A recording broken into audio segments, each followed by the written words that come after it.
이곳에 일본이 최고의 선진국이라 믿었던 한 여성이 있습니다. 인천국제공항, 723 개역을 가진 서울의 지하철, 한국의 믿기 힘든 모습에 경악을 금치 못했다고 하는데요. 일본 도쿄보다 10배는 화려한 서울의 야경에 심장이 터질 듯 했다는 그녀에게 대체 무슨 일이 있던 걸까요? 그 충격적인 이야기 지금 바로 시작합니다. 스페인 빌바오에서 태어나 6살 때 부모님을 따라 일본 고베에 정착하게 되었던 이발리나라고 합니다. 제 나이가 벌써 32세가 되었네요. 제가 이렇게 사연을 올리게 된 건 지난날이 너무 부끄러워서입니다. 우선 저는 스페인에서 나고 자라 한평생을 스페인이 아닌 곳에 가본 적이 없었어요. 성인이 된 후 자유분방한 친구들은 해외여행을 꿈꾸며 다니기도 했지만 전 어딘가 타국을 가는 게 찜찜하게만 느껴졌습니다. 왠지 그곳은 스페인만 못할 것 같은데 굳이 큰 돈을 써가며 여행까지 할 이유가 있을까 싶었어요. 이런 제 생각은 결국 제 자신을 틀에 박히고 울타리 안에 스스로를 가두게 된 것 같습니다. 저는 공부의 뜻은 없었지만 잡지식이 많은 사람이었어요. 누군가와 대화를 하면 모르는 것이 없을 정도로 아, 그거 저도 알아요 라고 대답할 정도였죠. 제가 이렇게 지식이 많은 이유는 호기심이 많아서였습니다. 어려서부터 가진 호기심으로 궁금한 것은 절대 참지 못하는 성격이었고 뭐든 궁금하면 끝을 봐서라도 궁금증을 풀어야만 했어요. 그래도 이런 제 호기심이 인생을 살면서는 도움이 된 순간들이 정말 많았습니다. 특히 세계 이슈나 역사적인 부분으로 제가 직접 경험하지 못하는 것에 대한 관심이 많았어요. 특정한 어떤 나라를 언급하면 그 나라에 대해서 술술 정보를 말할 정도였습니다. 특히 저는 제가 평생 가보지 않을 것 같지만 주변 친구들에게는 자주 들었던 아시아에 대한 관심이 높았어요.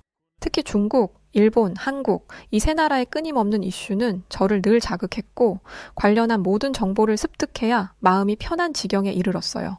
제가 공부를 하면 할수록 정말 욕먹어 마땅하고 나라라고 유지하고 있는 것 자체가 꼴사나웠던 유일한 나라가 하나 있었습니다. 그게 바로 한국이었어요.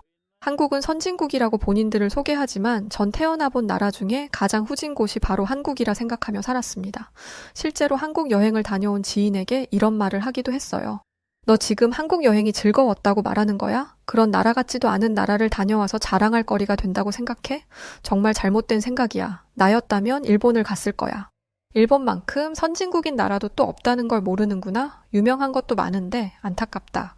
이참에 역사 공부를 좀 해봐. 내 인생에 뼈가 되고 살이 될 거란다. 후진국에 여행을 다녀와서 너무 좋았다고 극찬하는 친구의 모습이 보기 좋지 않았고 전 굳이 지적을 해버렸습니다. 평소라면 그냥 넘어갔을 일이지만 한국에 대해 극찬을 하는 것 자체가 이해할 수 없는 일이었어요. 제 말에 기분이 상한 친구는 그랬어요. 넌 그렇게 정보만 알아보고 있는 거 아니야? 직접 한국을 가본 적 없잖아. 그리고 역사에도 왜곡된 역사가 많은데 뭘 제대로 알고 한국을 욕하는 거야? 네가 지금 한국을 욕하는 것은 괜찮은데 한국보다 일본이 선진국이라는 것은 정말 모르고 하는 말 같아서 말하는 거야. 나야 친구니까 그러려니 넘어갈 수 있지만 다른 곳에서 너 이렇게 발언하면 무식하다는 소리 들을 거야. 한국에 대해서 정말 제대로 알아보길 바란다. 친구의 조언이 황당했습니다. 한국에 대해서 더 알아볼 것도 없이 정말 후진국이라는 것은 우리 모두가 아는 사실인데 뭘 알아보라는 건지 그저 한국 여행을 다녀왔는데 공감을 못 해주니 서운한 마음에 하는 귀여운 투정이라고 생각했어요. 그렇게 저는 늘 한국을 무시했고 일본을 아시아 중 최고의 국가라 여기며 그렇게 살았습니다. 제가 한국에 대해 유난히도 감정이 좋지 않은 것은 바로 독도 때문이기도 해요. 독도는 누가 봐도 일본 땅이라고 책에 나와 있는데 한국은 여전히 긴 세월 내내 독도는 한국 땅이라고 우기고 있었습니다. 도대체 얼마나 고약한 심보를 가진 사람들이라면 저런 걸 당연하다는 듯 우길 수 있는 건지 저는 궁금했어요. 제가 그 나라에 가서 살 것도 아니기에 흘러가는 대로 넘길 수 있었지만 한국에 대해서 알 때마다 분노를 삭힌 적이 한두 번이 아니라 감정선이 많이 올라온 듯 했습니다. 만약 아버지 사업으로 일본이 아닌 한국으로 가야 했다면 저는 정말 어떤 방법을 써서라도 스페인에 남았을 것 같아요. 어느 날 갑자기 통보를 하듯 아버지는 말씀을 하셨습니다. 우리 가족 전부 일본에 넘어가서 당분간 살아야 해. 몇 년이 될지 몇 개월이 될지는 아버지도 정확히 모르지만 잘 살아보자고. 그래도 일본은 깨끗하고 좋은 이미지가 많아서 큰 걱정은 없어. 그렇게 알고 다들 준비 잘해. 아버지의 말씀이 당혹스럽긴 했지만 저희 집 가장이고 아버지의 일에 온 가족이 움직일 수밖에 없었어요. 그렇게 한평생을 살던 스페인을 떠나 일본으로 갔던 날은 아직도 생생하게 기억이 납니다. 저희 아버지는 어느 정도 일어를 하셨지만 저를 포함한 가족들은 일어 자체를 하지 못했습니다. 그렇다 보니 처음 도착해서 가장 먼저 부딪힌 문제는 바로 언어의 장벽이었죠. 대화를 하고 싶지만 소통하기가 어려웠고 뭐라 해야 할지를 모르겠더라고요. 처음에는 길어도 1년 정도 머물지 않을까 싶어서 대단히 공부를 해야 한다고 생각을 못했습니다. 그래서 설렁설렁 공부를 하기도 했어요. 그래도 제가 열심히 해서 그런지 어렵기만 했던 일어를 조금씩 습득하게 되었습니다. 기본적인 것부터 하나하나 차근차근 배워나갔어요. 가장 긴급한 소통이 가능하도록 말이죠. 일본에 하나씩 적응을 차분하게 해나가면서 일본을 바라보니 정말 멋진 곳이긴 했습니다. 일본 사람들이 풍기는 특유의 이미지가 저는 인상적이었어요. 어린 시절부터 일본이 가장 우수한 선진국이라 여기며 동경하는 마음이 있어서 그런지 모든 게 다 긍정적인 시선으로 보였습니다. 스페인과 비교를 해봐도 일본은 참 질서정연하고 언제나 침착한 모습이었어요. 그렇다 보니 일을 망치는 경우가 거의 없었고 사람들끼리 서로 얼굴을 찌푸리는 일도 거의 없었습니다. 늘 서로를 존중하고 배려하는 모습이 보였어요. 이런 점은 저 역시 일본에 많이 배워야 한다고 생각을 했습니다. 엄마 일본인들은 정말 예의가 바른 것 같아. 어린 나한테도 고개를 숙여 인사를 하는 게 난 정말 신기했어. 마트에 줄이 그렇게 긴데 서로 소란 하나 없이 질서정연하게 있는 게 놀라웠어 나는. 어디를 가도 예의범절을 지키며 있는 사람들을 보면 일본인들이었습니다. 반대로 시끄럽고 소란을 피우는 사람들을 보면 대체적으로 한국인들이었어요. 제가 일본에 넘어왔을 때도 한국인들은 일본으로 여행을 정말 많이 왔습니다. 그런데 남의 나라를 와서 길을 막고 사진을 찍어대고 밥을 먹는 식당에서도 핸드폰을 들이밀며 사진을 찍는 한국인들을 보면 인상이 저절로 찌푸려졌어요. 엄마, 저 한국 사람들 좀 봐. 저렇게 예의 없고 무례하니까 여태껏 선진국이라고 인정을 못 받는 거 아니겠어? 난 한국이 정말 싫어. 끔찍하게도 싫어. 왜 여기 일본까지 와서 저렇게 난동을 피우고 피해를 주는 거야? 일본인들은 타인에게 피해 주는 걸 극도로 싫어해서 엄청 조심하는데 한국 사람들은 그런 모습이 아예 없는 것 같아. 같은 아시아 국가인데도 어떻게 이렇게 다를 수가 있는지 놀라워. 원래도 한국에 대한 감정이 좋은 편이 아니었지만 보면 볼수록 겪을수록 한국은 별로였어요. 물론 제가 일본을 너무나 동경하는 마음이 있어서 적대국인 한국이 더 싫었던 것도 인정을 합니다. 그런데 단순히 일본이 이유 없이 좋았던 것은 아니고 제가 일본에 흠뻑 빠지게 된 계기는 바로 애니메이션 원피스를 접하고 나서부터였어요. 일본의 애니메이션은 정말 원래도 알아줄 정도로 유명하니 모두들 아실 거라 생각합니다. 나이를 불문하고 애니메이션에 빠지게 만드는 것이 바로 일본의 마력이라고 생각해요. 특히나 원피스는 전 세계적으로 많은 사랑을 받은 애니메이션으로 탄탄한 스토리와 독특한 분위기는 저를 사로잡기에 충분했습니다. 이 원피스에 빠져 있을 때는 정말 눈을 뗄 수가 없을 지경이었어요. 집중하고 또 집중해서 한참을 보고 또 보고 봤던 것도 다시 볼 정도였습니다. 제가 인생을 통틀어 이렇게까지 푹 빠져서 본 것은 원피스가 유일했어요. 만화 속에 나오는 영상미 하나까지도 참 멋졌습니다. 실제로 일본에 넘어와서 다양한 애니메이션과 만화책에 관심을 주기도 했어요. 물론 한 번 빠지면 나를 셀 정도로 집중을 해서 문제였지만 말이죠. 이 외에도 스페인 음식만 먹고 살았던 저였지만 일본 음식들이 전부 입에 맞아서 먹는 걸로 고생한 것이 한 번도 없었습니다. 특히나 제가 살았던 곳은 아름다움이 가득한 도시였어요.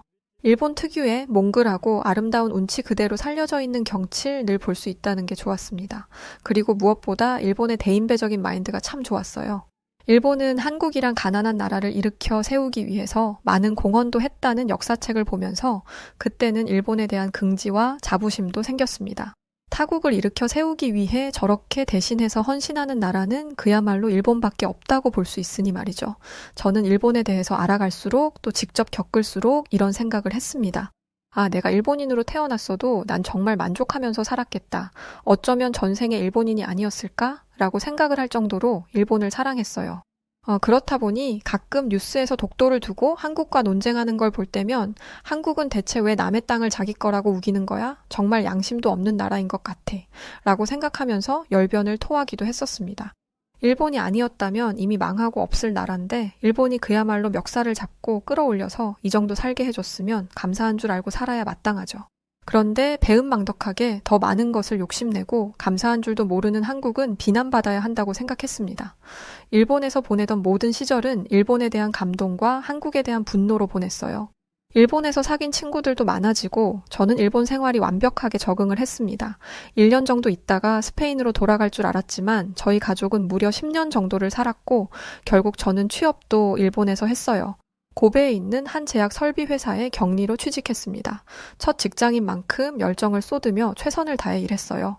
저희 회사가 좋았던 것은 외국인이라고 차별하는 것이 전혀 없었어요.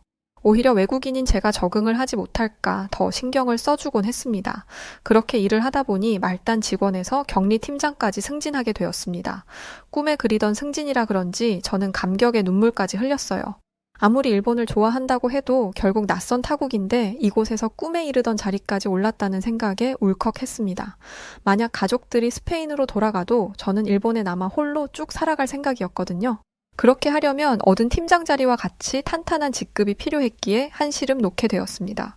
늘 똑같이 흘러가는 직장인의 하루를 보내던 어느 날 회사에 웬 한국인이 찾아왔어요. 부장님께 물어보니 한국 거래처 스크류 제조 회사의 조 과장이라며 일본에 있는 5일 동안 우리 회사에 출근하며 같이 근무해야 한다고 잘 지내보라고 이야기했습니다. 다른 직원들도 그랬지만 유독 저는 그 한국인 과장을 위아래로 훑으며 살짝 인상을 찌푸렸어요.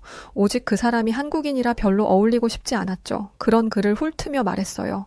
역시 한국 기술력은 아직도 형편없나 보구나. 무슨 문제가 있으니까 애써온 거 아니겠어? 결국 한국은 일본 도움 없이 할 수 있는 게 아예 없다니까? 그리고 여기까지 도움받으러 왔으면 우리한테도 인사를 해야지. 사원들은 다 무시한다는 거 아니야? 심지어 난 팀장인데 말이야. 제 말이 끝나기 무섭게 한국거래처의 조 과장이 저에게 다가와 잘 부탁한다며 악수를 청했습니다. 안녕하세요. 업무에 차질 없도록 조용히 배우다 가겠습니다. 있는 동안 잘 부탁드립니다. 못 본 척 할 순 없어서 악수는 거부하고 그냥 고개만 살짝 끄덕이면서 그러세요 그럼 이라고 했습니다. 그랬더니 멋쩍은 듯 웃더군요. 피식 웃는 모습이 오히려 제 기분을 더 상하게 했어요. 조 과장 나한테 와서 인사하더니 피식 비웃고 가더라? 어쩜 저렇게 무례하고 예의가 없지? 난 저 사람이 빨리 가버렸으면 좋겠어. 벌써 스트레스 받네. 비웃듯 말하는 조 과장의 모습에 너무 기분이 나빴지만 조금만 견디면 한국으로 돌아갈 테니 최대한 부딪히지 말아야겠다 싶었습니다. 그런데 의외로 조 과장의 일하는 모습은 확실했어요. 굉장히 성실했고 말투도 다정했으며 주변 사람들을 잘 챙기는 부드러운 성격의 남자였죠. 당연히 전 4박 5일간 단 한 번도 좋게 대하진 않았습니다. 늘 차갑게 그를 대했어요. 제게는 거슬리는 존재일 뿐이었으니 말이죠. 저는 이렇게 차갑게 대하는데 자꾸만 친절하게 웃으며 말하는 조 과장이 조금 신경 쓰였습니다.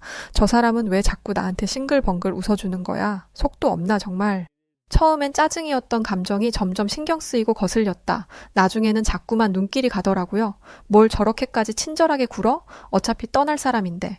어차피 갈 거면서 사람들에게 친절한 그의 모습이 이기적이라고 생각했습니다. 조 과장이야 한국 가서 원래 생활을 하면 끝이겠지만 저희들은 4박 5일이라는 시간 동안 이미 정이 들어버리고 있었죠. 야속하게도 시간은 빨리 흘러가고 그렇게 그는 4박 5일간의 일정을 모두 마치고 한국으로 다시 귀국했습니다. 인사도 하는 둥 마는 둥 대충 하고 조 과장을 보냈지만 저는 이후부터 좀 이상한 감정이 들어 혼란에 빠졌어요. 한국 거래처의 그 남자가 자꾸 머릿속에 맴돌고 생각나는 것이었어요. 내가 지금 미친 건가? 혹시 머리 어디가 다친 건 아닐까? 어떻게 그 사람을 떠올리고 있는 거지? 시간이 지나면 괜찮아질 줄 알았는데 도통 이런 감정이 나아지지 않고 오히려 점점 그가 더 보고 싶다는 생각에 빠졌습니다. 물론 혼자만의 일방적인 감정이기에 이러다 말겠지 싶었고 스스로 정리를 하려 했어요. 계속 부인했지만 조 과장에게 마음이 있는 게 맞다는 것은 알고 있었습니다. 그런데 사람 마음이라는 게 어디 말처럼 쉽게 움직이나요? 저도 모르게 큰 사고를 하나 냅다 쳐버렸습니다. 조 과장을 보내고 얼마 지나지 않아마지한 일본의 긴 연휴를 이용해서 저는 무대뽀로 움직여버렸어요. 은연중에 저도 모르게 한국행 비행기표를 끊고 있었죠. 에라 모르겠다라는 생각에 무작정 한국행 비행기에 올랐어요. 한국에서 먹을 음식들을 잔뜩 챙겼죠. 한국은 여전히 후진국이라 가난할 거고 음식도 형편없을 거라고 생각해서였습니다. 조 과장 때문에 한국을 가긴 하지만 솔직히 너무 후졌을 한국에서 지낼 생각을 하니 막막하긴 했어요. 또 한편으로는 도대체 얼마나 후졌을까 직접 눈으로 보고 싶었습니다. 제가 너무 싫어하던 한국인에게 호감을 느꼈다는 것 자체에도 꽤 자괴감을 느꼈지만 나라가 문제지 그 사람이 문제는 아니라고 스스로 다독였어요. 그렇게 도착한 한국 인천국제공항은 저를 충격에 빠뜨리고 말았죠. 거대한 규모의 시선 강탈을 당했고 압도적인 모습에 한참 동안 입을 벌리고 두리번거렸습니다. 굉장히 세련된 현대적인 건물의 아름다움이 공존하는 공항이 있을 거라곤 정말 상상도 못했거든요. 인천국제공항은 일본 공항보다 규모도 훨씬 거대하고 아름다웠고 공항에서부터 이미 많이 놀랐습니다. 인천공항에 내리면서부터 최첨단을 달리고 있는 한국의 공항은 너무도 편리해서 이런 최첨단 시스템을 사용하고 있다는 것에 경악을 금치 못했어요. 그런 와중에 저의 이목을 제일 집중시켰던 것은 공항 청결도, 그리고 빠른 입출국 절차와 깨끗한 화장실이었습니다. 한국인들은 유독 빠르게 일 처리하는 것에 집중되어 있었어요. 그런데 빠르지만 일본보다 훨씬 더 질서정연한 모습에 놀라웠습니다. 심지어 사람이 사용하지 않는 시설인 바닥 같은 것도 먼지 하나 없이 빛나고 있었어요. 수많은 사람들이 이용하는 공항인데 이렇게 청결할 수 있는지 한국에 대한 생각이 바뀌기 시작했던 것이 바로 공항에서부터였습니다. 공항은 그 나라의 얼굴이라고 생각을 하거든요. 공항만 봐도 어떤 분위기의 나라인지 알 수 있는데 한국은 어쩌면 제가 생각한 것처럼 후진국이 정말 아닐 수도 있겠다 싶었습니다. 이런 인천공항의 최첨단 시스템에 눈이 휘둥그레지고 있었는데 어디선가 맛있는 냄새가 나더군요. 냄새에 이끌려 식당이 많은 곳으로 이동을 했고 봤더니 정말 다양한 먹거리들이 눈앞에 펼쳐져 있었어요. 그런데 이 음식보다 더 놀라운 건 캐리어를 아무데나 놓아두고 식사를 즐기는 한국인들의 모습이었어요. 일본에서도 남의 물건을 훔쳐가는 일이 빈번하지 않지만 이렇게 대놓고 내 물건을 내 시야에서 멀리 두지는 않았거든요. 심지어 테이블 위에 지갑과 휴대폰을 놓고 음식 픽업을 가기도 했습니다. 이 놀라운 광경을 한참 동안이나 구경을 했던 것 같아요. 메뉴도 한식만 파는 것이 아니라 중식, 양식, 일식 등 너무도 다양했습니다. 한국에 온 게 맞는지 의심이 들 정도였어요. 공항을 걸어 나간 뒤엔 마치 미래 영화 속에서나 볼 법한 장면이 눈앞에 펼쳐졌습니다. 바닥에는 신기한 신호등이 설치되어 있어서 길을 가면서도 스마트폰을 계속 쳐다볼 수 있었는데 바닥 LED 등과 신호등이 초록불로 바뀌는 모습은 내 눈을 의심하게 만들었어요. 무엇보다 제가 충격을 받은 건 지하철 시스템이었는데 서울 인구는 1000만 명으로 알고 있는데 서울 지하철역은 총 723개라고 하더군요. 이게 얼마나 대단한 건지 아는 사람은 다 알 것이기에 속으로 감탄했지만 한국은 세계에서 가장 뛰어난 지하철 시스템을 가지고 있다는 생각을 했습니다. 세계 최고 지하철이라 하면 사실 일본 도쿄를 떠올릴 수도 있지만 서울은 심지어 가격까지 저렴해서 여러 방면에서 비교해봐도 한국이 훨씬 더 나은 것 같았습니다. 한국의 지하철은 심지어 한국어만 있는 것이 아니라 외국인들이 쉽게 사용할 수 있도록 다양한 언어로 표기가 되어 있었어요. 그런데 저는 아예 처음 타는 거라 그런지 어떻게 이용해야 할지를 모르겠었죠. 그때 한국인이 제게 말을 했습니다. 스페인에서 오셨나 봐요? 너무 아름다운 곳이라 오래도록 추억하고 있는데 반갑네요. 혹시 지하철 타기가 어려우면 도와드릴까요? 친절하게 먼저 손을 내미는 한국인의 모습에 놀라웠습니다. 심지어 자국어도 아닌 언어를 능숙하게 사용하는 사람들이 대부분이라는 것에도 놀랐어요. 한국은 어딜 가나 외국인에게 친절했고 스몰 토크처럼 가벼운 대화를 하는 것에 익숙했습니다. 한국은 처음이지만 제가 생각했던 것과는 아예 다른 모습에 많이 놀랐어요.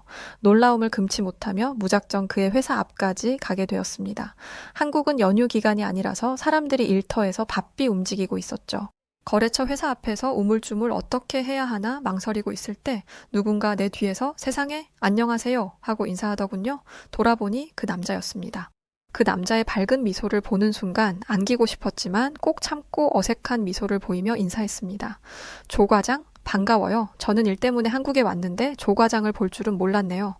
부끄러운 나머지 한국에 볼 일이 있어 잠깐 왔다가 들려봤다고 핑계를 댔습니다. 그랬더니 조 과장은 제게 미소를 보이며 말했어요. 정말 반갑네요. 혹시 일정 끝나신 거면 저녁 같이 하실래요? 저도 마침 퇴근하는 길이었거든요. 조 과장의 말에 입이 귀에 걸렸지만 최대한 숨기며 차분하게 대화를 이어갔습니다. 그렇게 그와 한 식당에 갔고 정말 수없이 많았던 정갈한 반찬들과 양념갈비, 육전, 그리고 별미였던 식혜까지. 제가 일본에서 먹었던 간장 베이스 음식들과는 차원이 달랐습니다. 그 남자와 함께하며 느꼈던 든든함과 그 따뜻함, 그리고 정말 맛있게 먹었던 음식들과 공항에서부터 만날 수 있었던 최첨단 시스템들, 내가 그동안 한국에 대해서 완전 잘못 알고 있었구나 한탄했습니다. 사실 저는 한국을 정말 끔찍이도 싫어했어요. 그래서 처음 회사로 오셨을 때도 한국인이라는 이유로 정말 싫었거든요. 그런데 제가 알고 있던 역사는 전부 일본이 유리하게 왜곡해버린 아픈 역사였다는 것을 여기 와서 알았어요. 또 한국이 이렇게 선진국인 줄도 모르고 늘 욕을 했다는 것에 너무도 부끄럽네요. 저는 조 과장에게 제 속마음을 모두 털어놨고 그는 그랬습니다. 한국에서 산 것도 아니고 먼 타국인데 당연히 모를 수 있죠. 또 일본이 왜곡한 그 역사를 처음으로 본다면 저라도 믿을 거예요. 그러니 자책하지 말고 이제라도 한국이 어떤 곳인지를 있는 그대로 받아들여주면 한국인으로서 너무 좋을 것 같아요. 조 과장과의 대화 끝에 불편했던 마음은 조금 가라앉았습니다. 이날이 마지막일 줄 알았지만 제가 한국에 있는 동안 퇴근 후 저녁 시간에는 꼭 저와 함께 해줬어요. 서울에 있는 남산도 함께 가서 자물쇠도 걸어봤고 유명하다는 홍대 거리에서 버스킹도 함께 봤습니다. 그렇게 점점 일본으로 돌아갈 시간은 다가왔고 전 다시 일본으로 향했습니다. 일본을 가는 날에도 그 남자는 저를 공항까지 배웅해 주었죠. 일본에 도착해 저는 친구들에게 한국에서 있었던 이야기들을 했습니다. 한국은 알면 알수록 멋진 나라였어. 나는 공항에서 화장실을 찾았다가 경악을 금치 못했어. 왜냐하면 한국 여자 화장실에는 파우더룸이 따로 마련되어 있더라고. 세계 어디를 다녀도 이처럼 세심하게 만들어 놓은 화장실은 처음이었어. 파우더룸 안에는 고데기와 화장품, 손거울, 헤어 전자제품을 쓸 수 있는 콘센트까지 다양하게 비치되어 있었고 한국인 여성들은 차분하게 앉아 화장을 고쳤어. 그 모습은 상당히 부럽더라고. 여성을 위해서 이렇게까지 배려하는 한국 화장실 모습에 인정할 수밖에 없었지. 그리고 빼놓을 수 없는 게 음식이었어. 정말 친절했는데 길거리 음식이나 식당에 가서 먹을 때 설명도 잘해주고 일본어를 잘하지 못하면서도 그들은 계속 뭔가 더 해주려는 모습이 인상 깊었어. 온갖 편견으로 가득했던 난 한국을 제대로 느끼고 알게 되어 버린 거지. 식당 안에서는 한국인들이 주거니 받거니 하며 함께 고기를 굽고 밥을 나눠 먹는 장면들은 지금 생각해도 너무 보기 좋았던 것 같아. 마지막 날에는 거래처 조 과장님하고 야경을 비추는 반포대교의 불빛을 바라보면서 서울을 만끽했는데 과연 서울은 정말 멋진 도시였어. 한국인들은 어린아이들과 함께 가족들이 한강에서 즐겁게 뛰어놀았고 많은 젊은이들은 운동도 하고 친구들과 수다도 떠는 모습들이 활력 있는 도시 같았어. 결국 저는 그동안 한국에 대해 오해를 했던 부분을 정확히 알고자 일본으로 돌아와서 바로 공부를 시작했습니다. 한국의 뼈아픈 역사의 원인이 바로 일본이라는 사실을 알고 정말 소름이 끼쳤어요. 어떻게 이런 짓을 해놓고 현생을 살면서도 한국을 괴롭히는 거지? 역사를 감히 왜곡을 하다니 천벌받아 마땅한 사람들이네. 가식적인 일본의 모습이 소름 끼치기도 했습니다. 그렇게 한국에 속죄하는 마음으로 열심히 공부를 하며 저는 유명한 커뮤니티 사이트들의 진실을 알리는 글들을 써내려가기도 했어요. 놀라운 것은 일본인들도 명확한 사실을 알고 있는 사람들이 많았습니다. 그저 정부 자체에서 아니라고 하니 침묵하며 따라가는 분위기였죠. 그렇기에 저는 더 알리고 싶었고 한국에 대한 미안한 마음을 담아 널리 알렸습니다. 그렇게 하루 이틀 시간을 보낼수록 마음 한편에는 조 과장에 대한 그리움이 그야말로 사무쳤어요. 좋은 시간을 보내고 왔으니 괜찮을 거라고 우리는 현실적으로 어려운 관계라고 수도 없이 스스로를 다그쳤지만 마음 정리가 쉽지 않았습니다. 그렇게 제가 일본으로 돌아온 지 2주가 넘은 어느 날 주말 조 과장이 제게 달려왔고 서로에 대한 진실된 마음을 확인하고 정식으로 만나기로 했습니다. 저는 이 남자와 만남을 결정한 후 한국과 일본을 오가며 국제 연애를 했어요. 정말 뜨겁고 열정적이게 만났던 저희 두 사람은 얼마 지나지 않아서 결혼을 하게 되었습니다. 그렇게 싫던 조 과장이 지금은 제 남편으로 지내고 있어요. 저희는 결혼과 동시에 한국으로 넘어와 함께 살게 되었습니다. 그 남자가 지내고 있었던 수원 광교에 보금자리를 마련하고 정착했어요. 제게는 낯선 타국살이가 또다시 시작이지만 그게 한국이라서 좋았고 제 남편이 있어서 용기를 낼 수 있었습니다. 이전에 무작정 한국 여행 왔을 때 가봤던 서울과는 또 다른 매력이 넘쳤던 아름다운 도시였습니다. 심지어 저희 두 사람은 결혼을 하자마자 아기 천사가 찾아와줘서 지금은 임신 중인데 한국은 외국인에 대한 지원도 아이를 출산하는 가정에 대한 지원도 참 다양해서 좋더라고요. 역시 선진국이라 할 만큼 시스템이 체계적이라 놀라웠습니다. 지난날 한국에 대해서 하나도 모르던 시절, 한국이란 나라를 괄시하고 욕되게 한 것들에 대해서 지금 생각해보면 참 부끄러울 뿐입니다. 그리고 한국에서 연애하면서 한국 역사에 대해서도 자꾸만 공부를 하니 더 알고 싶은 것이 많아졌어요. 그래서 남편과 함께 역사관에 갔다가 독도가 한국의 영토라는 것에 지금은 확신하고 있고 양심 없는 일본이 그만 멈추길 바랄 뿐입니다. 결국 그동안 일본이 오히려 한국의 영토를 본인들 것이라고 우기고 있던 거였구나 하는 생각에 배신감까지 들더군요. 아직 부모님은 일본에 계시기 때문에 1월에 도쿄에 다녀왔었어요. 1박 2일로 짧게 다녀왔는데 한국에서의 삶을 살다가 다시 찾은 일본 도쿄는 한국에 비해 뭔가 낙후된 것 같은 느낌이 많이 들었어요. 일본에서 어린 시절을 보냈기에 일본의 거리와 건물들을 아는데도 한국에서 지내다 다시 만난 일본의 도쿄는 화려한 서울에 비하면 작다는 기분이 들었습니다. 아마 제 사연을 한국인들도 많이 볼 수 있을 텐데 지난 어린 시절 한국에게 무례하게 굴어서 대단히 미안하고 죄송한 마음뿐입니다. 그러나 그런 제 자신이 스스로 죗값을 치르기 위해 한국 역사 공부를 수도 없이 했어요. 처음 일본에서는 언어 공부를 했다면 저는 역사 공부를 하며 한국어를 오히려 습득하게 되었습니다. 앞으로 태어날 아이한테도 말할 거예요. 내 아버지는 대단한 한국 사람이니 한국인의 정서와 문화를 꼭 배우길 바란다 라고 말이죠. 저는 지금 누구보다 한국을 사랑하고 한국인인 제 남편을 존경하며 한국의 피를 가진 뱃속에 제 아이를 사랑합니다. 세계 어디를 가든 한국이란 두 글자의 이름이 울려 퍼지고 있는 상황, 이중국적을 가졌던 한 일본 여성이 현실 속에서 이러한 현상을 체감하며 충격과 경악에 빠졌습니다.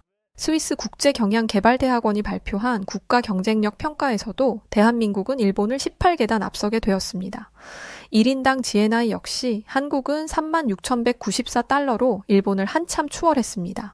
한국을 곱지 않은 시선으로 보던 아버지와 그의 딸은 일본이 아닌 호주에 이민을 가게 되었고 호주 어딜 가도 만났던 한국이란 두 글자에 불편했던 부녀는 몇십 년 만에 다시 자신들의 자국인 일본을 찾았다가 단 몇 년 사이 변해버린 정말 충격적이고 말도 안 되는 일본의 상황에 경악을 금치 못합니다. 과연 이들에게 무슨 일이 펼쳐졌고 지금 일본에서는 어떤 상황들이 생겨나고 있던 건지 지금 바로 시작해 보겠습니다. 구독자 여러분들 지금 좋아요 한 번씩만 눌러주세요. 안녕하세요. 저는 카즈미 아키코야입니다. 올해 17살이고 일본인 아버지와 호주인 어머니 사이에서 태어났어요. 지금은 호주 시드니에서 살고 있지만 제 이야기는 일본에서부터 시작됩니다. 어린 시절 저는 도쿄의 한적한 주택가에서 살았어요. 아버지는 큰 무역회사에서 일하시는 일본인이시고 어머니는 영어 강사로 일하시던 호주분이세요. 두 분은 어머니가 일본에서 영어를 가르치실 때 만나 결혼하셨다고 해요. 저는 태어날 때부터 이중국적을 가지게 됐어요. 하지만 일본에서 자랐기 때문에 어린 시절에는 제가 호주 국적도 있다는 걸 잘 실감하지 못했죠. 집에서는 주로 일본어를 사용했고 어머니도 거의 완벽한 일본어를 구사하셨거든요. 특히 아버지는 제가 일본 문화를 깊이 이해하고 사랑하길 바라셨어요. 주말마다 저를 데리고 다도 수업도 듣게 하시고 일본의 전통 축제가 있을 때마다 유카타를 입히고 데리고 가셨죠. 어릴 때부터 저는 그런 아버지의 영향으로 일본 문화에 자부심을 가지게 됐어요. 카즈미, 네가 비록 이중국적자이지만 일본에서 태어나고 자랐으니 일본의 전통과 예절은 꼭 배워야 해. 아버지는 항상 이렇게 말씀하시며 저를 기모노 입는 법부터 다도 서예까지 배우게 하셨어요. 덕분에 저는 또래들보다 일본 전통 문화를 더 잘 알게 되었죠. 초등학교에 입학했을 때도 저는 평범한 일본 아이들처럼 생활했어요. 친구들과 어울려 놀고 운동회도 참가하고 소풍도 다녔죠. 금발에 파란 눈을 가진 어머니 때문에 가끔 친구들의 관심을 받긴 했지만 그것 말고는 특별히 다른 점이 없었어요. 하지만 제 평화로운 일본 생활은 초등학교 1학년을 마칠 때쯤 큰 변화를 맞이하게 됩니다. 아버지께서 호주 시드니 지사로 발령을 받으신 거예요. 처음에는 2, 3년 정도만 있다가 돌아올 거라고 하셨는데 지금까지도 호주에서 살고 있네요. 발령 소식을 들었을 때 어머니는 무척 기뻐하셨어요. 고향으로 돌아간다는 생각에 설레셨나 봐요. 하지만 저는 달랐어요. 일본을 떠난다는 생각에 많이 슬펐거든요. 특히 매주 토요일마다 다니던 다도 수업을 못 가게 된다는 게 너무 속상했어요. 이사 준비를 하면서 아버지는 제게 약속하셨어요. 호주에 가서도 우리는 일본의 전통을 잊지 않을 거라고요. 그래서 저는 제가 아끼는 기모노랑 일본 전통 인형들을 모두 챙겼어요. 호주에서도 이걸로 일본의 문화를 잊지 않으려고요. 시드니로 떠나기 전날 저는 창밖을 바라보며 이런저런 생각을 했어요. 새로운 나라에서의 생활이 걱정되기도 했지만 한편으로는 어머니의 나라에 대해 궁금한 것도 많았거든요. 그렇게 저의 일본 생활은 막을 내리고 완전히 새로운 곳에서의 생활이 기다리고 있었죠. 시드니에 도착한 첫날, 저는 모든 것이 낯설었어요. 공항에서부터 영어가 들려오는 게 이상했고 도로에 차들이 반대로 다니는 것도 신기했습니다. 아버지께서 회사에서 미리 알아봐준 집은 시드니 북부의 조용한 주택가에 있었어요. 저는 국제학교에 입학하게 됐어요. 아버지는 제가 영어도 배우고 일본어도 유지할 수 있도록 일본어 수업이 있는 국제학교를 골라주셨거든요. 첫날 교실에 들어섰을 때 다양한 국적의 친구들이 있는 걸 보고 놀랐어요. 금발머리도 있고 갈색 머리도 있고 검은 머리도 있었죠. 안녕하세요. 저는 일본에서 온 카즈미 아키코야입니다. 제가 반 친구들 앞에서 자기소개를 했을 때 몇몇 친구들이 관심을 보였어요. 특히 제가 일본과 호주의 이중국적자라는 걸 알고는 더 궁금해했죠. 학교에서는 영어로 수업을 했지만 일본어 수업도 있어서 다행이었어요. 일본어 수업 시간에는 저처럼 일본에서 온 친구들도 몇 명 있었고 일본 문화에 관심이 있는 다른 나라 친구들도 있었습니다. 쉬는 시간이면 저는 도시락을 꺼냈어요. 어머니가 호주식으로 살면서도 일본식 도시락을 매일 싸주셨거든요. 예쁘게 꾸민 도시락을 보고 친구들이 신기해했어요. 오니기리와 계란말이, 작은 소시지까지 친구들은 제 도시락을 구경하며 일본 음식에 대해 물어보곤 했죠. 덧붙이자면 도시락도 아버지의 영향이 있었어요. 아버지는 서양식보다 일본식이 더 영양가 있다고 하면서 어머니에게 되도록 일본식으로 도시락을 싸도록 강조하셨거든요. 강압적인 것은 아니었지만 어머니는 아버지와 부딪히는 게 싫어서 평일엔 일본식으로 먹고 주말엔 서양식으로 해주셨어요. 주말에만 먹으니 특별한 느낌이 들었는지 햄버거나 피자도 좋아했어요. 방과 후에는 일본어 보충 수업도 들었어요. 아버지께서 제가 일본어를 잊지 않았으면 하셨거든요. 수업이 끝나고 집에 돌아오면 아버지는 항상 저에게 일본어로 말을 걸어주셨고 주말에는 함께 일본 드라마도 보고 만화책도 읽었어요. 시드니의 우리 집 근처에는 작은 일본인 커뮤니티가 있었어요. 주말이면 그곳에서 열리는 일본 문화 수업에도 참여했죠. 다도를 배우고 종이접기도 하고 일본 전통 놀이도 했어요. 덕분에 호주에 살면서도 일본 문화를 계속 접할 수 있었습니다. 학교에서는 점점 친구들이 늘어났어요. 처음에는 영어가 서툴러서 힘들었지만 친구들이 잘 도와줬죠. 특히 아야라는 일본계 호주인 친구가 있었는데 저와 비슷한 상황이라 더 잘 통했어요. 아야는 호주에서 태어났지만 부모님이 모두 일본인이었거든요. 아야와 저는 자주 어울렸어요. 함께 일본 노래를 듣고 간식도 나눠 먹고 숙제도 같이 했죠. 아야 덕분에 저는 학교 생활에 더 잘 적응할 수 있었어요. 하지만 아야와 달리 저는 항상 제가 일본인이라는 걸 강조했어요. 호주 국적도 있지만 제 마음속에는 일본인이라는 정체성이 더 강했거든요. 그러던 어느 날 학교에서 문화교류 행사가 열렸어요. 각 나라의 전통 의상을 입고 오는 날이었는데 저는 당연히 기모노를 입고 갔죠. 어머니는 호주 전통 의상을 입어보는 건 어떠냐고 하셨지만 저는 단호하게 기모노를 고집했어요. 행사날, 저는 아버지가 선물해주신 연한 분홍색 기모노를 입고 학교에 갔습니다. 친구들은 제 기모노를 보고 연신 예쁘다고 했지만 그때 처음으로 불편한 상황을 겪게 됐어요. 문화교류 행사장에서 한국에서 온 친구들이 한복을 입고 있었거든요. 몇몇 친구들이 한복과 기모노가 비슷하다고 이야기하는데 저는 그게 너무 불편했어요. 기모노가 먼저예요. 한복은 기모노를 따라 만든 거예요. 라고 말했더니 한국 친구들이 불쾌해 하더라고요. 그날 이후로 학교에서 한국 문화에 대한 이야기를 자주 듣게 됐어요. 처음에는 그냥 무시했는데 점점 더 많은 친구들이 한국 문화에 관심을 보이기 시작했어요. 특히 K-팝이라는 걸 처음 접하게 됐죠. 카즈미. 이 노래 들어봤어? BTS라고 하는데 정말 멋있어. 어느 날 쉬는 시간에 친구 사라가 자기 휴대폰으로 음악을 들려줬어요. 저는 곱게 화장하고 춤추는 남자들이 이해가 안 됐어요. 우리 일본에도 아라시나 헤이세이 점프 같은 멋진 아이돌이 많은데 왜 하필 한국 가수를 좋아하는 거야? 라고 물었죠. 점심시간에도 친구들은 자꾸 한국 음악을 틀었어요. 심지어 일본인 친구 아야조차 K-팝을 좋아하기 시작했어요. 카즈미 너무 고집부리지 마. 한국 음악도 정말 좋아. 아야가 그렇게 말했지만 저는 들으려고도 하지 않았어요. 상황은 점점 더 심각해졌어요. 친구들은 한국 드라마도 보기 시작했고 한국 과자도 먹기 시작했어요. 학교 매점에서도 한국 라면과 과자들이 늘어났죠. 일본 과자 코너는 점점 작아지는데 한국 과자 코너는 자꾸 커져갔어요. 우리 집에서 한국 드라마 보지 않을래? 어느 날 사라가 친구들을 초대했는데 저는 일부러 안 간다고 했어요. 대신 집에서 일본 드라마를 봤죠. 하지만 그날 이후로 친구들과 점점 더 멀어지는 것 같았습니다. 학교 축제 때는 더 큰 충격을 받았어요. 작년까지만 해도 일본 부스가 제일 인기가 많았는데 이번에는 한국 부스 앞에 긴 줄이 섰어요. 친구들은 한국 떡볶이를 먹겠다고 줄을 섰고 K-팝 댄스 공연은 체육관을 가득 채웠죠. 저는 일본 부스에서 열심히 일본 과자를 팔고 있었지만 찾아오는 사람이 많지 않았어요. 옆에서 한국 친구들이 파는 떡볶이 냄새가 자꾸 났고 멀리서 들리는 K-팝 음악 소리가 귀에 거슬렸죠. 카즈미 너도 한번 떡볶이 먹어볼래? 아야가 떡볶이를 사와서 권했지만 저는 고개를 저었어요. 난 일본 음식이 더 좋아. 그리고 우리 아빠가 한국 음식은 먹지 말라고 하셨어. 라고 대답했죠. 친구들에게 일본 음식이 더 좋다고 한국 음식 싫다고는 했지만 저도 모르게 떡볶이의 냄새에 침이 꼴깍 넘어갔죠. 이건 배고파서 그런 거라며 머릿속으로 부인하려고 애썼죠. 집에 돌아와서 아버지께 학교에서 있었던 일을 말씀드렸어요. 한국 문화가 이렇게 인기 있는 게 이해가 안 된다고요. 아버지는 제 말을 들으시더니 일본이 훨씬 더 우수한 문화를 가지고 있어. 걱정하지 마. 라고 하셨어요. 그런데 다음 날 더 충격적인 일이 벌어졌어요. 학교에서 방과 후 수업으로 한국어반이 새로 생긴다는 공지가 났거든요. 일본어 반은 겨우 일주일에 한 번인데 저는 그날 저녁 식사 시간에 이 이야기를 꺼냈어요. 아빠, 학교에서 한국어 반이 생겼어요. 저는 불만이 가득한 목소리로 말했죠. 아버지는 젓가락질을 멈추시더니 얼굴을 찌푸리셨어요. 말도 안 돼. 왜 하필 한국어야? 아버지는 화를 내셨어요. 카즈미, 넌 절대 한국어 반에 들어가선 안 돼. 우린 일본인이야. 아버지의 반응은 예상했던 것보다 더 격앙되어 있었어요. 하지만 어머니는 달랐어요. 여보, 애들이 관심 있어 하는 건데 뭐가 그렇게 나쁜가요? 카즈미도 원한다면. 어머니의 말씀이 차에 끝나기도 전에 아버지가 자리를 박차고 일어나셨어요. 당신은 호주 사람이라 이해 못할 거야. 우리 일본과 한국은 달라. 아버지는 거실로 가버리셨고 저와 어머니는 어색한 침묵 속에서 저녁을 마저 먹었어요. 그날 이후로 가정 내 분위기가 조금 이상해졌어요. 아버지는 평소보다 더 자주 일본 문화를 강조하셨고 주말마다 저를 데리고 일본 문화원에 가셨어요.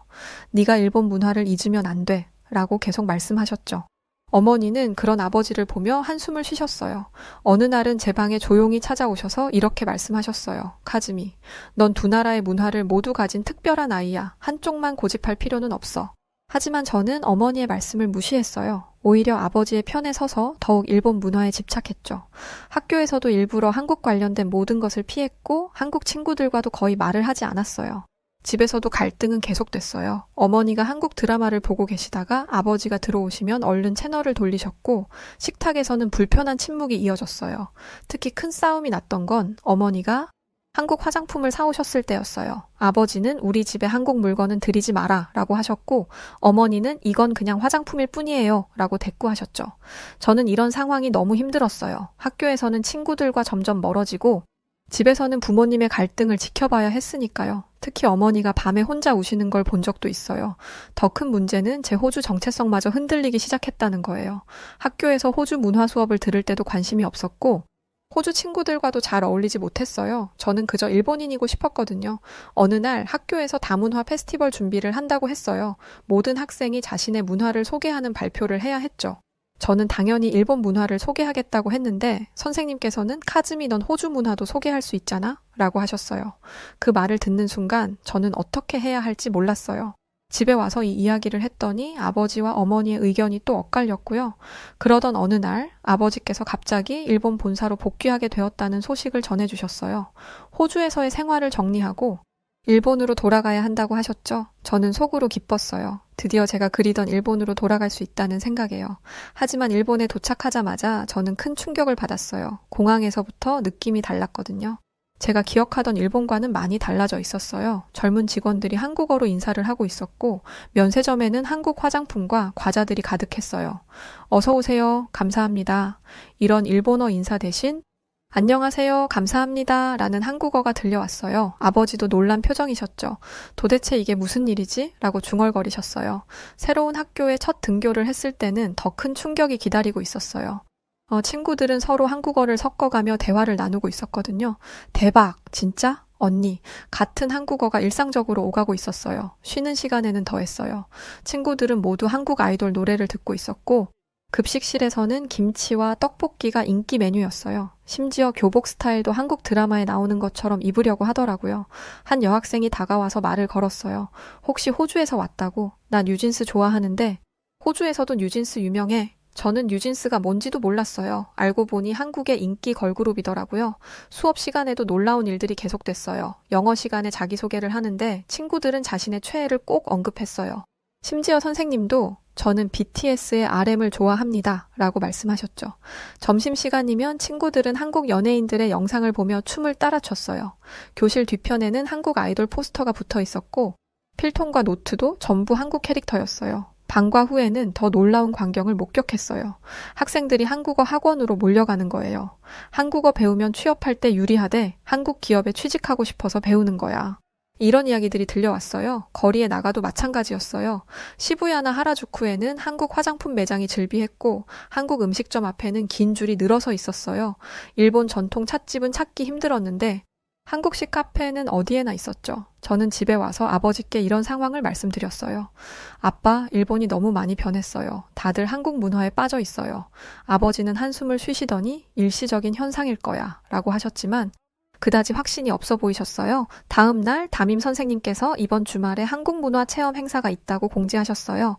반 친구들 모두 환호성을 질렀죠. 저는 그 자리에서 저는 안 갈래요 라고 말했어요. 그러자 모두가 저를 이상한 눈으로 쳐다봤죠. 특히 옆자리에 앉은 유카라는 친구는 제게 의아한 표정을 지었어요. 수업이 끝나고 유카가 제게 다가왔어요. 카즈미 나랑 잠깐 얘기 좀 할래? 유카는 학급 반장이자 한국어를 가장 잘하는 학생이었어요. 모두가 부러워하는 인기 학생이었죠. 카즈미는 왜 이렇게 한국 문화를 거부하는 거야? 호주에서 왔으면 더 개방적일 줄 알았는데 유카의 말에 저는 할 말을 잃었어요. 그러면서 유카는 자기랑 같이 카페에 가자고 했어요. 유카가 데려간 곳은 한국 카페였어요. 벽에는 한국 아이돌 포스터가 가득했고 메뉴판도 한국어와 일본어가 섞여 있었죠. 유카는 저를 위해 주문을 해줬어요. 이건 달고나 라떼라고 해. 한국에서 유행한 음료야. 음료를 마시면서 유카는 자기 이야기를 해줬습니다. 원래 유카도 저처럼 한국 문화를 별로 좋아하지 않았대요. 하지만 우연히 본 한국 드라마에 빠져들면서 생각이 바뀌기 시작했다고 해요. 이야기를 들으면서 어머니에 대한 생각이 머리를 스쳤어요. 어머니도 한국 드라마에 빠져 계시거든요. 아버지 때문에 많이는 보지 못했지만 한국 드라마의 내용을 보면 사람 마음을 잘 헤아려 준다고 했었거든요. 난 지금 한국 회사에 취직하는 게 목표야. 그래서 한국어도 열심히 배우고 있어. 유카의 말에 저는 놀랐어요. 일본의 큰 기업 대신 한국 회사를 선택한다니 이해가 되지 않았거든요. 유카는 휴대폰을 꺼내더니 제게 영상을 보여줬어요. 한국 회사의 신입사원 환영회 영상이었는데 사장님이 직접 나와서 신입사원들과 게임도 하고 음식도 나눠 먹는 모습이었어요. 일본 회사는 너무 딱딱하잖아. 하지만 한국 회사는 달라. 수평적인 문화도 있고 젊은 직원들의 의견도 잘 들어준대. 유카의 설명을 들으며 저는 조금씩 이해가 되기 시작했어요. 카페를 나와 유카는 저를 근처 한국문화원으로 데려갔습니다. 그곳에는 많은 일본 젊은이들이 한국어를 배우고 있었어요. K-팝 댄스 교실도 있었고 한국 요리 강좌도 진행 중이었죠.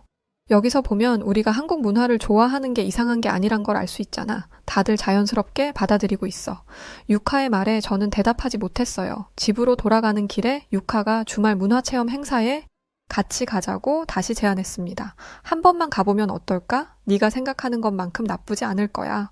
저는 고민 끝에 유카의 제안을 받아들였어요. 주말에 열리는 한국 문화 체험 행사에 참석하기로 한 거죠. 하지만 아버지께는 친구들과 영화를 보러 간다고 말씀드렸어요. 토요일 아침, 저는 유카와 약속한 장소에서 만났어요. 행사장에 도착하자 이미 많은 사람들이 모여 있었어요. 특히 저희 또래 여학생들이 정말 많았죠. 카즈미 먼저 한복 체험부터 할까? 유카가 제안했어요. 저는 조금 망설였지만 따라갔죠. 한복을 입어보니 생각보다 예쁘고 편했습니다. 기모노처럼 꽉 조이지도 않고 움직이기도 편했거든요. 그 다음은 한국 음식 만들기 체험이었어요. 김밥 만들기 교실에 참가했는데 강사 선생님께서 친절하게 설명해 주셨어요. 김밥은 일본의 스시롤에서 영감을 받아 만들어졌지만 지금은 완전히 다른 음식이 되었죠. 이 말을 들으니 왠지 마음이 편해졌어요. 역시 일본 걸 따라한 거지. 점심시간에는 직접 만든 김밥도 먹어보고 다른 한국 음식들도 맛봤어요. 특히 떡볶이가 맛있었어요. 매콤달콤한 맛이 자꾸 생각나더라고요. 호주에 있을 때 왜 떡볶이를 멀리 했나 후회할 정도로 맛있었어요. 유카는 제가 떡볶이를 맛있게 먹는 걸 보더니 웃으면서 역시 맛있는 건 국적이 없나 봐 라고 했어요. 오후에는 K-팝 댄스 클래스가 있었습니다. 처음에는 구경만 하려고 했는데 유카가 저를 무대로 끌고 갔죠. 강사님이 쉬운 동작부터 하나하나 가르쳐 주셨는데 생각보다 재미있었습니다. 그리고 행사장 한쪽에서는 한국 드라마 상영회도 하고 있었어요. 잠깐 들어가 봤는데 일본 드라마와는 또 다른 매력이 있더라고요. 특히 배우들의 자연스러운 연기가 인상적이었죠. 또한 한국어 기초 회화 교실에 참여했을 때 안녕하세요, 감사합니다 같은 간단한 인사말부터 배웠는데 발음이 생각보다 어렵지 않았어요. 오히려 일본어와 비슷한 부분도 있어서 신기했죠. 집에 돌아오는 길에 유카가 저에게 휴대폰 번호를 달라고 했어요. 다음에 한국 카페 새로 생기면 또 같이 가자. 유카의 말에 저는 순간 망설였지만 결국 번호를 교환했습니다. 그날 밤 방 안에서 몰래 유카가 추천해준 한국 노래를 들어봤어요. 처음에는 낯설었지만 계속 들으니 곡이 귀에 익숙해지기 시작했죠. 특히 노래 가사가 화면에 일본어로 뜨니까 내용도 이해가 되더라고요. 다음 날 아침, 어머니께서 제 휴대폰에서 흘러나오는 한국 노래를 들으시곤 의아해 하셨어요. 카즈미 그거 한국 노래 아니니? 어머니의 질문에 저는 깜짝 놀라서 서둘러 노래를 껐어요. 그런데 어머니께서 갑자기 웃으시더니 사실 엄마도 한국 노래 좋아한단다 라고 말씀하셨어요. 저는 놀라서 어머니를 쳐다봤죠. 어머니는 핸드폰을 꺼내 보여주셨는데 거기엔 제가 듣던 것과 같은 한국 노래들이 가득했어요. 그때 아버지가 거실로 들어오시면서 중요한 소식을 전해주셨어요. 다음 주에 서울로 출장을 가게 됐다. 아버지의 말씀에 저는 긴장했어요. 하지만 예상과 달리 아버지는 가족 모두 함께 가면 어떨까? 라고 제안하셨죠. 알고 보니 아버지의 회사가 한국 기업과 큰 프로젝트를 시작하게 되었대요. 3박 4일 출장인데 주말이 껴있어서 가족 여행도 겸할 수 있다고 하셨죠. 어머니는 무척 좋아하셨어요. 마침 잘 됐네요. 카즈미도 한국 문화에 관심이 생긴 것 같은데 어머니의 말씀에 아버지는 잠깐 놀란 표정을 지으셨지만 이내 수긍하셨어요. 저는 유카에게 이 소식을 전했어요. 유카는 정말 기뻐하면서 서울에서 꼭 가봐야 할 곳들을 추천해줬습니다. 특히 홍대와 명동은 꼭 가보라고 했죠. 한국 화장품도 사오라고 부탁했고요. 출발하기 전날 유카는 제게 작은 한국어 회화책을 선물해줬습니다. 이거 내가 처음 한국어 배울 때 썼던 건데 네가 가지고 가. 정말 고마웠어요. 드디어 한국행 비행기를 탔습니다. 비행기 안에서도 한국 드라마가 나왔는데 이번에는 저도 관심 있게 봤죠. 어머니는 제 모습을 보시더니 흐뭇해하셨어요. 그렇게 인천공항에 도착하자마자 저는 신기한 것들을 많이 발견했어요. 공항이 정말 크고 깨끗했고 면세점에는 제가 알고 있는 한국 브랜드 제품들이 가득했어요. 서울 시내로 들어가는 길에 아버지가 말씀하셨어요. 내일은 회사에 가봐야 하는데 너희들은 시내 구경을 해도 좋을 것 같구나. 어머니는 벌써 가고 싶은 곳들을 검색하고 계셨어요. 호텔에 도착해서 짐을 푸는데 창밖으로 보이는 서울의 야경이 정말 멋있었어요. 네온 사인으로 반짝이는 한글 간판들이 마치 예술 작품 같았죠. 저녁을 먹으러 호텔 근처 식당에 갔는데 종업원이 한국어로 인사를 했어요. 저는 용기를 내서 유카가 가르쳐준 대로 안녕하세요 라고 대답했죠. 종업원이 환하게 웃으면서 더 친절하게 대해주는 것 같았어요. 첫날 밤 내일부터 시작될 한국에서의 일정이 기대되기 시작했습니다. 아침 일찍 아버지께서는 회사로 출근하셨고 저는 어머니와 함께 서울 관광을 시작했어요. 유카가 추천해준 첫 번째 장소인 홍대로 향했죠. 지하철을 타고 가는 동안 저는 신기한 것들을 많이 발견했어요. 지하철 안에서 모든 사람들이 스마트폰으로 한국 드라마를 보고 있었고 광고판에는 제가 알고 있는 아이돌들이 가득했어요. 홍대에 도착하자마자 거리의 활기찬 분위기에 놀랐어요. 길거리 공연하는 사람들도 많았고 특히 패션이 눈에 띄었어요. 한국 친구들은 모두 세련되고 트렌디해 보였죠. 어머니는 먼저 화장품 가게로 저를 데려가셨어요. 한국 화장품이 일본 것보다 훨씬 저렴한데 품질이 좋다고 하더라. 어머니 말씀대로 가격이 정말 착했고 테스터도 마음껏 써볼 수 있었어요. 점심으로는 유명한 한국 치킨을 먹었어요. 일본에서도 한국 치킨 프랜차이즈를 본 적은 있지만 본고장의 맛은 또 달랐어요. 특히 양념치킨의 맛에 완전히 빠져버렸죠. 오후에는 유카가 꼭 가보라고 한 한국 포토 스튜디오에 갔죠. 일본의 프리쿠라와는 전혀 다른 느낌이었고 자연스러운 보정으로 예쁘게 나온 사진을 보며 어머니와 함께 즐거워했습니다. 그러다가 우연히 한국어를 배우는 일본인 유학생들을 만났어요. 그들은 한국의 대학교에서 공부하고 있다고 했는데요. 일본보다 한국이 더 자유롭고 활기차요. 취업할 때도 한국어가 큰 장점이 된대요. 사실 한국의 여기저기를 어머니와 돌아다니며 정말 많은 일본 사람들을 만날 수 있었어요. 일본의 거리는 진짜 도쿄 중심이 아닌 이상 조금만 벗어나도 한적할 정도로 젊은 사람들을 보기가 어렵거든요. 그런데 그 일본의 젊은 사람들이 다 한국에 와 있는 것 같은 생각이 들 정도로 북적거렸기에 속으로 사실 진짜 많이 놀랐었습니다. 다음 날 저녁에 식사를 마치고 호텔로 돌아오는 길에 아버지가 말씀하셨어요. 한국 사람들이 생각보다 훨씬 친절하구나. 회사 분위기도 좋고. 라며 말끝을 흐리셨죠. 일본 문화에 대한 애착이 무척 강했던 아버지지만 지금 아버지의 목소리에선 한국에 대한 편견이 조금씩 사라지고 있다는 걸 느낄 수 있었어요. 호텔방에 돌아와서 유카에게 오늘 있었던 일들을 메시지로 보냈어요. 유카는 제가 보낸 사진들을 보면서 정말 부러워했죠. 내일은 꼭 명동에 가봐. 거기도 재미있을 거야. 그런데 마침 어머니가 갑자기 뜻밖의 제안을 하셨어요. 카즈미 오늘은 케이팝 댄스 학원에 가보자. 어머니 말씀에 저는 깜짝 놀랐어요. 알고 보니 어머니는 이미 인터넷으로 원데이 클래스를 예약해 두셨더라고요. 그 댄스 학원에 도착하니 저희 또래 외국인들이 진짜 많이 있었습니다. 일본인은 물론이고 미국, 영국, 브라질 등등 국적이 정말 다양했죠. 수업은 생각보다 재미있었습니다. 선생님께서 쉬운 동작부터 하나하나 친절하게 알려주셨고 음악도 신나서 저도 모르게 몸이 움직이더라고요. 심지어 어머니도 적극적으로 참여하셨어요. 수업이 끝나고 유카 말대로 명동으로 향했어요. 거리는 사람들로 가득했는데 특히 이번에도 일본인들이 정말 많았죠. 제 또래 일본 여학생들은 모두 한국 화장품이나 옷을 사러 한국에 온 것 같았죠. 솔직히 한국을 돌아다니면서 대체 나는 왜 일본 문화를 그렇게 고집하며 살았을까 하는 생각이 들었어요.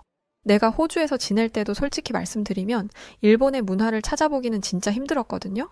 물론 제가 기모노를 입었을 때는 와, 신기하고 이쁘네 라며 봐주긴 했지만 그 이상도 그 이하도 없었거든요. 호주에서는 한국의 콘텐츠들이 가득했습니다.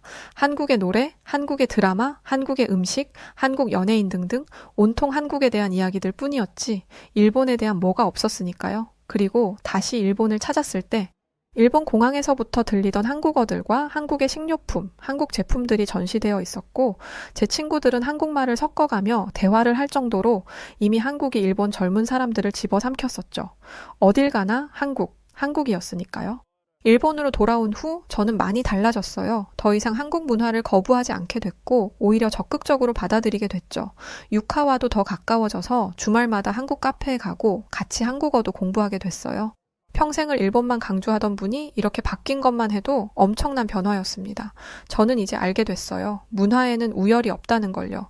일본 문화도 소중하고 한국 문화도 멋있어요. 두 나라의 문화를 모두 이해하고 즐길 수 있다는 게 얼마나 특별한 경험인지 이제야 깨달았습니다. 물론 요즘 한국이란 나라가 일본을 앞서 있다는 것도 깨달았고요. 호주에서의 경험, 일본에서의 생활, 그리고 한국 문화와의 만남. 이 모든 것들이 저를 더 넓은 시각을 가진 사람으로 만들어준 것 같아요. 이제 저는 당당하게 말할 수 있게 됐어요. 이렇게요. 저는 세 나라의 문화를 사랑하는 카즈미 아키코야입니다. 네, 오늘의 사연 여기까지입니다. 역사에 대해 제대로 교육이 되지 않고 무지성 한국에 대해 비하하는 혐한 잡지들이 아직도 많다고 합니다. 하지만 젊은 일본인들이 그것이 옳지 않음을 느끼고 있는 것 같아서 다행이란 생각도 드네요. 자, 그럼 오늘 사연 어떻게 들으셨나요? 사연이 좋으셨다면 좋아요와 구독 부탁드리고 그럼 지금까지 저는 여우튜브 송은지였습니다.